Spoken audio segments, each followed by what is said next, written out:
Hi, I'm Bugsy and I'm an addict. I'm going to be reading just for today, May 2nd, 2024, page 128, basic text, page 18.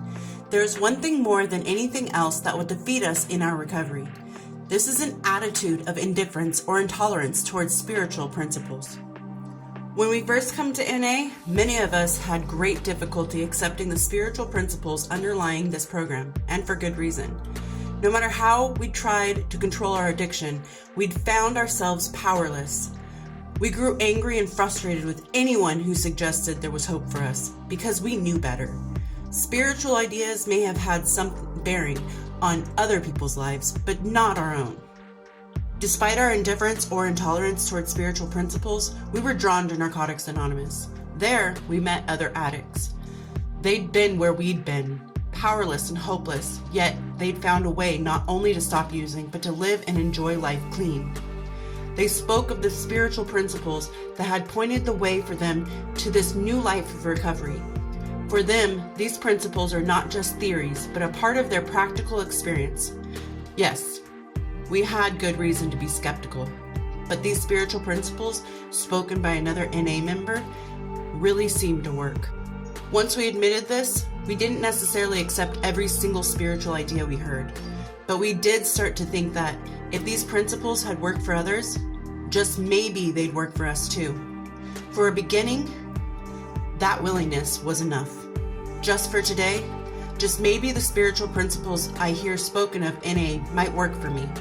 I am willing, at least, to open my mind to the possibility. Don't necessarily look at this as saying spiritual, like you have to become religious and you have to believe in God or a deity of your own choosing in order to be clean. This is more talking about the spiritualness of what's around you, in my opinion anyway, that's what I'm feeling. That you have hope for yourself above all else.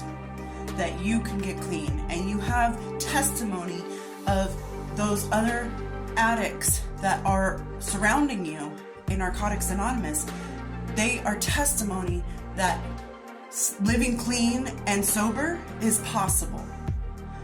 And you need to believe in something that's bigger than you in order to understand that you are worth your recovery.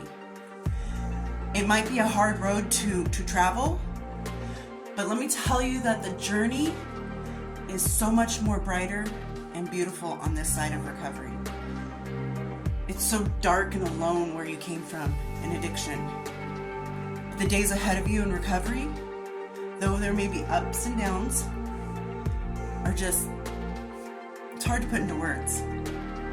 It's wonderful knowing that you don't have to wake up today worrying if this will be your last day because I took too much. Or how am I going to get my next fix? Or are they going to find out? You can wake up not hating yourself for taking that next hit. And you can live your life clean and free of the burden of addiction. And I hope everyone's doing well out there, and I will talk to you later. Bye.